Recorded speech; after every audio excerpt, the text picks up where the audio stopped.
For centuries, Western listeners learned a simple expectation. If a song lived in a minor key, it would likely conclude in minor.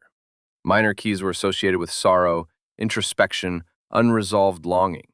They framed endings as continuations of the same mood, a musical dusk that never quite became day. Then, in a small but decisive turn, composers began to cheat that expectation. They reached for a single bright note and rewrote the emotional ending. This device, called the Picardy third, is a tiny musical pivot with outsized psychological power. Imagine hearing a long, brooding melody in A minor.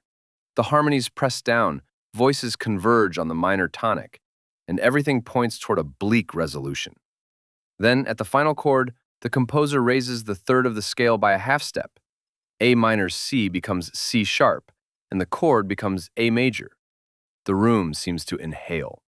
Darkness lifts into light not by a grand modulation or a new theme, but by a single altered pitch.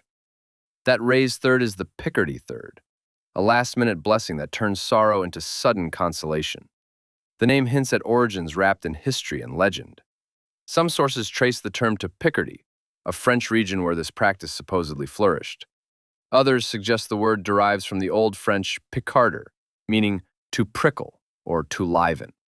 Whatever its etymology, the Picardy third emerged prominently in medieval and Renaissance church music. Liturgical pieces in minor modes, then often referred to as the tenor or hypo families, ended on a major chord to symbolize hope, redemption, or the divine light breaking through human darkness. In a religious context, that single brightened note became theological shorthand. Sin and sorrow could be resolved, at least musically, by grace. As music moved into the Baroque and Classical eras, the Picardy third became a compositional option rather than a dogma. Composers like Bach used it to imbue finality with spiritual consolation. It appears in keyboard works, choral pieces, and even in secular songs. The device's potency lies in contrast. After long exposure to chromatic tension and minor sonorities, our ears crave closure. When closure arrives in a major guise, it feels not merely different, but transcendent. The raised third functions like a narrative reveal in music, a reframing that asks the listener to reinterpret the preceding sorrow as prelude rather than endpoint. Fast forward to modern pop and rock, where tonal expectations are less rigid, but emotional storytelling remains essential. The Beatles, ever attuned to harmonic color, used Picardy-like tactics to shape emotional outcomes. Consider "And I Love Her." The song inhabits a gentle minor texture, intimate and wistful, yet its harmonic gestures and final cadences flirt with a subtle brightening that changes how the closing line is received. That single altered note does more than please the ear. It rewrites the end of a narrative about love and vulnerability, offering a new shade of certainty where uncertainty seemed destined. This trick is not a musical cheat so much as a psychological sleight of hand. By altering one pitch at the very end, composers and songwriters manipulate expectation and meaning. The listener's memory of the entire piece is recast.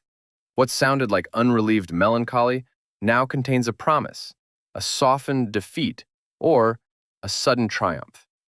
It is the musical equivalent of a plot twist that reframes everything that came before. The Picardy third reminds us of the power of small choices. A single raised note can flip a mood, reframe a story, and transform sorrow into solace. From medieval churches to modern recording studios, this tiny alteration persists because it answers a deep human desire, the wish for resolution, for light at the end of the tunnel. In music, as in life, sometimes all it takes is one changed note to make the ending feel like a beginning.